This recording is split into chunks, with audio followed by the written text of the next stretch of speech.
Hello दोस्तों नमस्कार। Hello दोस्तों नमस्कार। देखिए आपके लिए हम क्या लाए हैं, आज लाए हैं एसएससी जीडी और NTPC, SSC GD, NTPC, RPF, UP triple SC, JE के लिए कुछ जो है कि एनटीपीसी आरओ में जो पूछता है, ये स्टैटिक जीके टाइप का है, एक तरह का जीके आपको लाए हैं हम, जो कि इंपॉर्टेंट सेशन आपके लिए। आप इसको जो है कि ध्यान से देखिए और इसको समझिए, इसको क्वेश्चन को, ठीक है। और इसमें एनटीपीसी और आरबी जेई बाकी सबके लिए जो है कि हम रिलेटेड इसमें आपको क्वेश्चन इसमें लाए हैं, ठीक है। देखिए स्टैटिक जीके आरओ में काम करेगा, ये एसएससी एमटीएस और एमटीएस में एसएससी जीडी वगैरह सब में काम करेगा, ठीक है। आगे देखिए इसमें पहला क्वेश्चन ये एक तरह का, जल्दी जल्दी रैपिड फायर समझ लीजिए। पहला क्वेश्चन देखिए, चारों वेदों में से किस वेद को यज्ञ, चारों वेद हैं, चार वेद जानते हैं आप कौन कौन है? पिछले, अगर नहीं जानते तो पिछली सीरीज हमारी देख लीजिए, उसमें पता चल जाएगा कौन कौन वेद है। चारों वेदों में से किस वेद को यज्ञ सूत्रों के वेद वेद के रूप में माना जाता है, जिसे समान उद्देश्य के लिए इच्छित छंदों के साथ साथ विभिन्न संस्कारों के लिए अपनाए जाने वाले गद्य सूत्र भी शामिल हैं? बताइए इसमें। तो आप इसको, इसका आंसर क्या देंगे? सामवेद, अथर्ववेद, यजुर्वेद और ये आपका ऋग्वेद देंगे। तो इसका आंसर आपका होता है यजुर्वेद होता है। यजुर्वेद जो होता है, इसको जो है कि चारों वेदों में क्या मानते हैं? यज्ञ, यज्ञ का सूत्र मानते हैं इसे, ठीक है।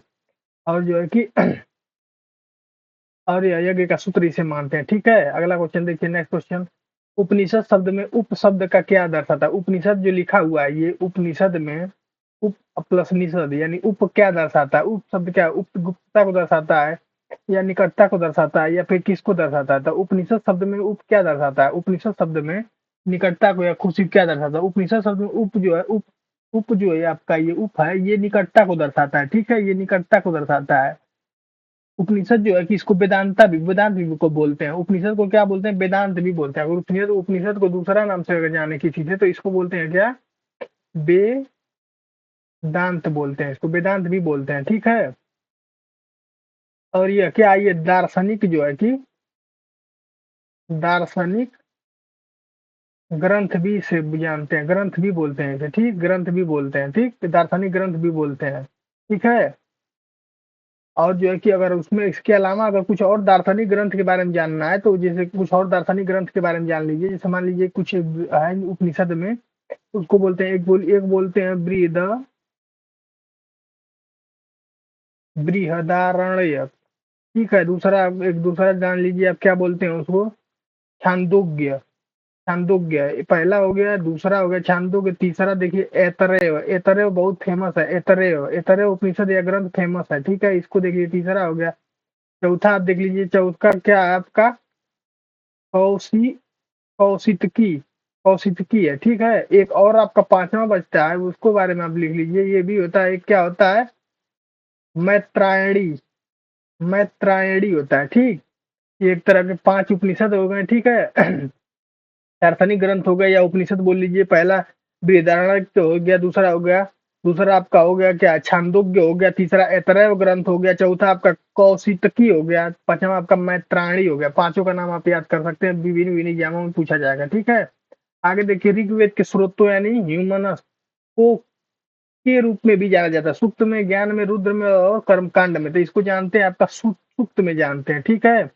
और जो है कि सूक्त में जानते हैं इसे, ऋग्वेद के स्रोतों के सूक्त के रूप में जाना जाता है इसे। ऋग्वेद के स्रोतों में, स्रोतों को जो है किसको में जाना जाता है? सूक्त के रूप में जाना जाता है। ये सबसे, ऋग्वेद क्या है? सबसे प्राचीन ग्रंथ है, सबसे क्या है? प्राचीन, प्राचीन वेद है, सबसे प्राचीन वेद है ऋग्वेद, ठीक है, सबसे पुराना वेद है। इसमें सूक्त कितने हैं? सूक्त की संख्या कितनी है? 1028 इसमें सूक्त है, ठीक है, 1028 इसमें सूक्त है। और इसमें अगर मंडल आपसे पूछ दे, मंडल अगर आपसे पूछ दे तो मंडल आप बताएंगे 10 है, 10 मंडल है इसमें, ठीक है। अगला क्वेश्चन देखिए, इसके बाद नेक्स्ट क्वेश्चन आगे देखिए। निम्नलिखित में से किस वेद को गीत की पुस्तक बोलते हैं? गीत की पुस्तक बोलते हैं, यानी गीत की पुस्तक बताइए। निम्नलिखित में से किसको गीत की पुस्तक बोलते हैं? मंत्रों का वेद या गीत का योग भी कहा जाता है, किसको बोलते हैं, किस वेद को? सामवेद, यजुर्वेद, अथर्ववेद और अथर्ववेद, बताइए। ये चारों वेद हैं, चारों वेद का नाम दिया है, तो इसमें कौन सा होगा? तो आप इसका जानते हैं आंसर कि सामवेद का जो है कि होता है कि जो कि यह जो है मंत्रों का, यानी इसको जो बोलते हैं गीत का योग भी कहते हैं, इसे मंत्रों का, जो मंत्रों का वेद भी कहते हैं, गीत का योग भी ये कहते हैं इसको। और इसमें कुल मंत्रों की संख्या अगर पूछे तो कितनी है? मंत्रों की अगर संख्या पूछ दे कभी कि सामवेद में मंत्रों की संख्या कितनी है, तो आप क्या बताएंगे? मंत्रों की संख्या जानते हैं कितनी है इसमें? 1869 संख्या इसमें मंत्रों की, ठीक है, 1869 है मंत्रों की संख्या, ठीक। और अगर इसमें, अगर ऋग्वेद में मंत्र पूछे अगर इसमें जो है बताएगा, अगर ऋग्वेद से मंत्र इसमें लिए गए हैं, ऋग्वेद से भी मंत्र लिए गए हैं, ऋग्वेद से कितने मंत्र इसमें लिए गए हैं, इसमें लिए गए 1474 मंत्र जो लिए गए हैं वो ऋग्वेद से लिए गए हैं, ठीक है।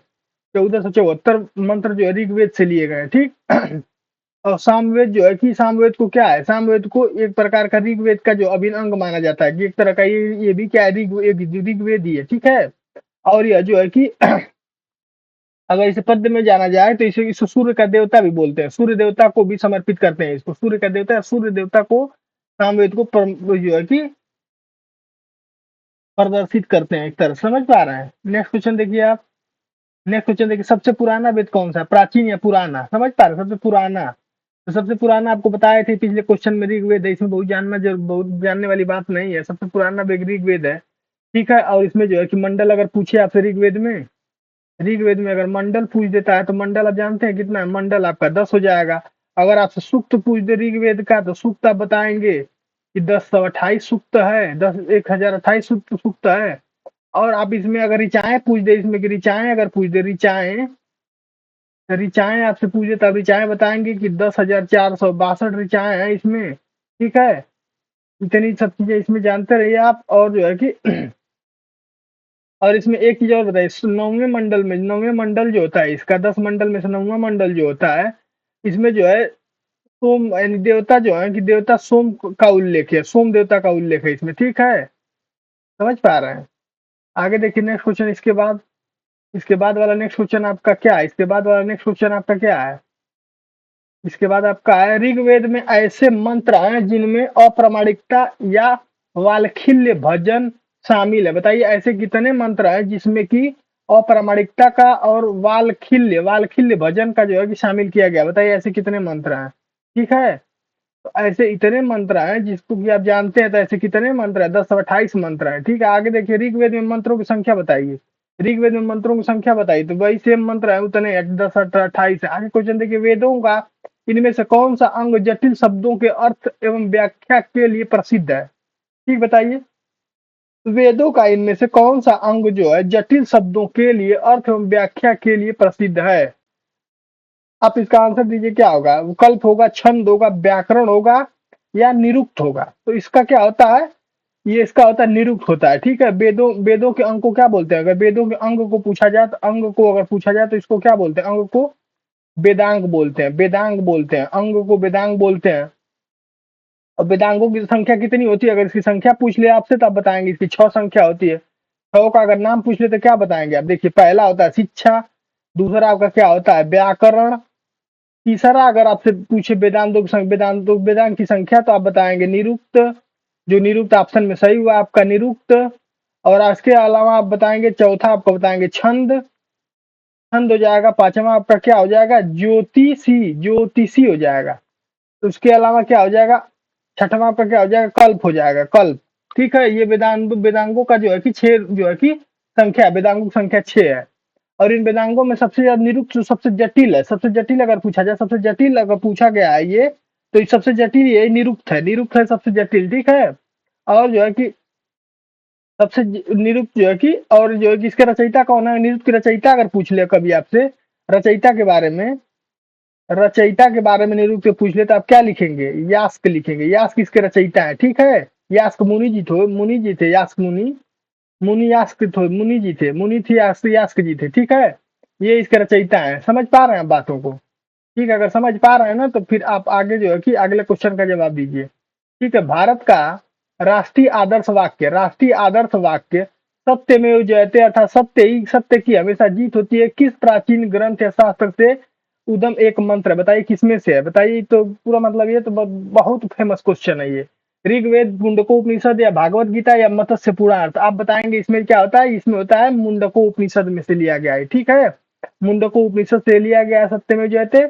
और इसका उल्लेख जो सम्राट अशोक द्वारा बनाए गए स्तंभ के बारे में सारनाथ में जो रहा है उसको, उसी को प्रतीक मानते हुए इसको किया गया है। ये सम्राट अशोक का जो है कि सम्राट अशोक जो है, अशोक जो सम्राट अशोक द्वारा जो अशोक स्तंभ जो बनाया गया है, सम्राट अशोक द्वारा अशोक स्तंभ जो बनाया गया जिसमें 4 शेर होते हैं, अशोक स्तंभ बनाया गया जिसमें 4 शेर होते हैं, उसी का उल्लेख है इसमें सत्यमेव जयते में, मुंडको उपनिषद में होता है। और ये हमारा राष्ट्रीय प्रतीक भी है, ठीक है, राष्ट्रीय प्रतीक के रूप में भी इसको शामिल किया गया है। ठीक है, इसके अगला क्वेश्चन देखिए, धनुर्वेद यजुर्वेद का उपवेद है। धनुर्वेद यजुर्वेद का उपवेद है, इसका संबंध निम्न में से किससे है? चिकित्सा से, वास्तुकला से, कला एवं संगीत से, या युद्ध कौशल से? अब बताइए किससे है? तो आप जानते हैं कि धनुर्वेद यजुर्वेद किससे है? युद्ध कौशल से है। युद्ध कौशल इसका आंसर सही हो जाएगा, युद्ध कौशल से है। ठीक है, धनुर्वेद और जो है कि यजुर्वेद क्या है? एक उपवेद है, का उपवेद है। और जो है कि इसमें जो है कि आप जानते हैं किसके लिए? धनुर्वेद का जो है कि धनुर्वेद का नाम जैसे देख रहे हैं, धनुर्वेद ये लिखा है, कहाँ गया? ये लिखा है धनुर्वेद। धनुर का मतलब क्या होता है? धनुष वाली जो धनुष धनुष चलाने की जो विद्या होती है उससे जो है कि धनुर्वेद बोलते हैं। धनुष चलाने की विद्या जो होती है उसे धनुर्वेद बोलते हैं। धनुष चलाने वाले धनुधर बोलते हैं उसे, ठीक है।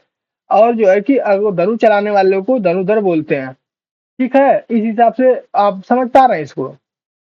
आगे देखिए नेक्स्ट क्वेश्चन, अगला देखिए, निम्न में से किस वेद में संगीत के संबंधित ज्ञान संग्रहित है? निम्नलिखित में से किस वेद में संगीत से संबंधित, संगीत समझ है? संगीत, संगीत किस में आएगा? जिसमें सोमरस का इस्तेमाल होगा। तो संगीत किस में होगा? सोमरस इस्तेमाल होता है सामदेव में, तो सामवेद में होता है, तो सामवेद में ही संगीत आएगा। ठीक है। शाम का अर्थ होता है गान। शाम का क्या अर्थ होता है? ये आगे का जो शाम आपका है, शाम का अर्थ जानते हैं क्या होता है? इसका अर्थ होता है गान, यानी गान, नाच गाना वाला, संगीत वाला, ठीक है। सामवेद का अर्थ होता है।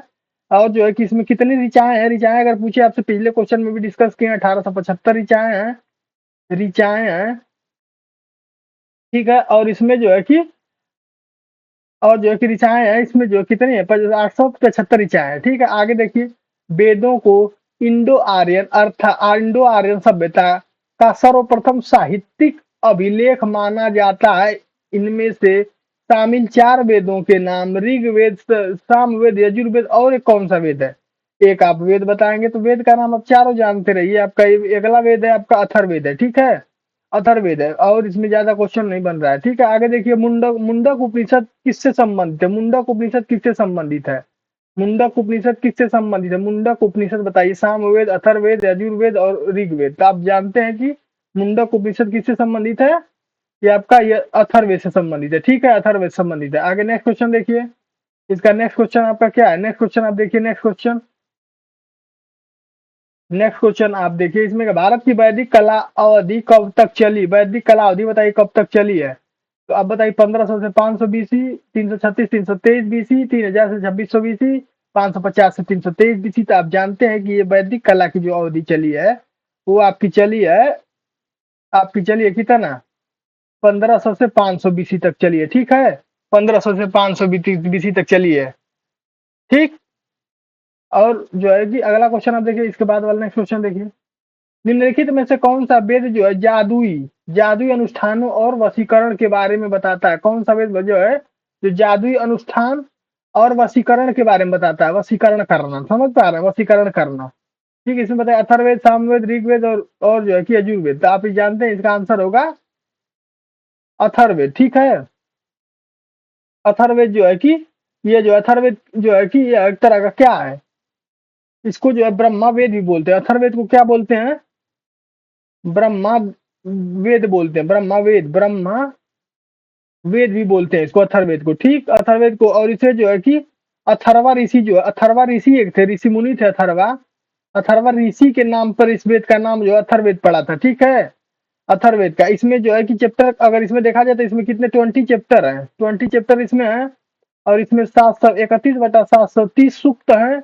ये 731 है, कहीं 730 भी है। इसमें मंत्र अगर देखा जाए, मंत्र अगर देखा जाए तो इसमें कितने हैं? 5987 मंत्र हैं इसमें, ठीक है। और इसमें वशीकरण, जादू टोना, भूत प्रेत, औषधि से संबंधित मंत्रों का वर्णन इसमें जो है कि किया गया है। समझ पा रहे हैं इसमें? चलिए नेक्स्ट क्वेश्चन समझ पाए तो नेक्स्ट क्वेश्चन देखिए, यजुर्वेद में यजुर का अर्थ क्या है? यजुर्वेद में यजुर का अर्थ बताइए। यजुर्वेद में यजुर का अर्थ जीवन, प्राकृतिक, बलिदान या सत्य, क्या है बताइए? यजुर्वेद में यजुर का अर्थ होता है, यजुर का अर्थ क्या होता है? बलिदान होता है। यजुर का अर्थ क्या होता है? बलिदान होता है। यजुर्वेद हिंदू धर्म का एक महत्वपूर्ण है, जो है कि हिंदू धर्म के लिए महत्वपूर्ण होता है। और यज्ञ एवं बलि की प्रक्रिया के बारे में इसमें बताया जाता है, तथा हिंदू धर्म जो है कि हिंदू धर्म में 4 ग्रंथ जो है कि 4 प्रमुख ग्रंथों में से एक ग्रंथ है ये यजुर्वेद, ठीक है। 4 ग्रंथ जो है या 4 वेद जो है उसमें से एक यजुर्वेद प्रमुख ग्रंथ है। और हिंदू धर्म का एक ग्रंथ है, इसमें बलिदान के बारे में और उन सब पूजा वूजा के बारे में बताया जाता है, समझ पा रहे हैं, बलि उली के बारे में। ठीक, निम्नलिखित में से किस वेद में बीमारियों का उपचार दिया गया, बताइए, यजुर में, ऋग में और सामवेद, अथर्ववेद में। तो बीमारियों का उपचार किस वेद में दिया गया, तो अथर्ववेद में दिया गया। अथर्ववेद अभी इसके पहले पढ़े आप, अथर्ववेद में बीमारियों का उपचार भी दिया गया। ठीक है, आगे नेक्स्ट क्वेश्चन देखिए, निम्नलिखित में से किस उपनिषद में वसुधैव कुटुंबकम मोस्ट इंपॉर्टेंट क्वेश्चन है, वसुधैव कुटुंबकम शब्द का इस्तेमाल किया गया है, उल्लेख किया गया, बताइए। माँ उपनिषद, छांदोग्य उपनिषद, बृहदारण्यक उपनिषद या कोनो उपनिषद, बताइए कौन सा होता है इसमें। तो आप इसमें बताएंगे, इसका आंसर होगा महाउपनिषद में वसुधैव कुटुंबकम शब्द का उल्लेख है, और इसका अर्थ क्या होता है, धरती परिवार है, धरती इसका अर्थ होता है। वसुधैव कुटुंबकम का अर्थ क्या होता है, इसका अर्थ होता है, ये महाउपनिषद में लिया गया है और इसका अर्थ होता है धरती परिवार है, परिवार है। ठीक, या फिर इसके अलावा या क्या लिया जा सकता है इसमें, या फिर इसको लिख सकते हैं, धरती के अलावा क्या लिख सकते हैं, इसको लिख सकते हैं संसार, संसार भी लिख सकते हैं, संसार ही परिवार है, यह भी हो सकता है, या धरती ही परिवार है या संसार ही परिवार है, वसुधैव कुटुंबकम का मतलब यही होता है। ठीक है, आगे देखिए, उपनिषदों में से उपनिषद मुख्य माने जाते हैं, कितने उपनिषदों में से कितने उपनिषद मुख्य माने जाते हैं, कहने का मतलब ये है, संख्या बताना है आपको, कितने उपनिषद में से कितने उपनिषद मुख्य माने जाते हैं। तो 108 उपनिषद हैं और उसमें से 11 जो है कि मुख्य माने जाते हैं। ठीक है, 11 इसमें से मुख्य माने जाते हैं। ठीक है, 11 उपनिषद जो है कि इनकी प्रामाणिकता मिलती है। ठीक है, और ये है कि इसमें प्रामाणिकता उनकी। अब सबसे बड़ा उपनिषद कौन सा है, सबसे बड़ा उपनिषद अगर आपसे पूछ दे कोई, सबसे बड़ा उपनिषद पूछ दे, अगर कोई बड़ा उपनिषद अगर आपसे पूछ दे कोई, तो आप क्या बताएंगे, सबसे बड़ा उपनिषद आपका क्या है, सबसे बड़ा आपका है बृहदारण्य, बृहदारण्यक उपनिषद जो है कि सबसे बड़ा है, जिसका नाम ही बृहद है, वो बृहद वाला बड़ा भी होता है। ठीक है, अगर आपसे सबसे छोटा पूछ ले, अगर छोटा पूछे तो छोटा में आप क्या बताएंगे, छोटा में आप बताएंगे मुंडको उपनिषद बताएंगे। ठीक है, सबसे छोटा ये है, सबसे बड़ा ये है, और सबसे पुराना अगर आपसे पूछ ले रहा है, सबसे छोटा सबसे पुराना पूछ ले आपसे, तो आप बताएंगे छांदोग्य, छांदोग्य उपनिषद जो है सबसे पुराना है। सबसे बड़ा कौन है, बृहदारण्यक है, सबसे छोटा जो है मुंडको है, और सबसे छोटा और पुराना पूछ दे अगर आपसे, तो छांदोग्य है। ठीक है, छांदोग्य है। अगला क्वेश्चन देखिए, नेक्स्ट क्वेश्चन, ने सबसे पुराना उपनिषद बताइए, देखिए सबसे पुराना उपनिषद बताइए कौन सा है, ईसा उपनिषद, मांडुका, केना और छांदोग्य।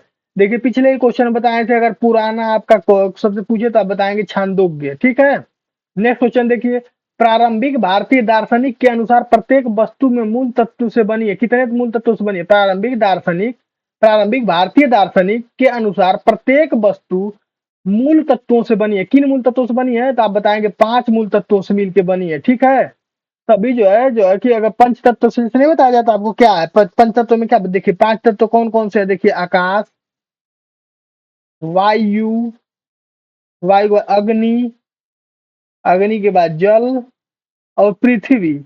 जीवन में, संसार में जितनी भी चीजें बनी है इन्हीं पांचों तत्वों से मिलके बनी है, इसे 5 महाभूत माने जाते हैं। ठीक है, जिस सृष्टि का निर्माण हुआ, सृष्टि का प्रत्येक जो है, प्रत्येक आदमी, प्रत्येक चीज, आत्मा या कुछ भी जो भी है, ये सब इसी से बना हुआ है।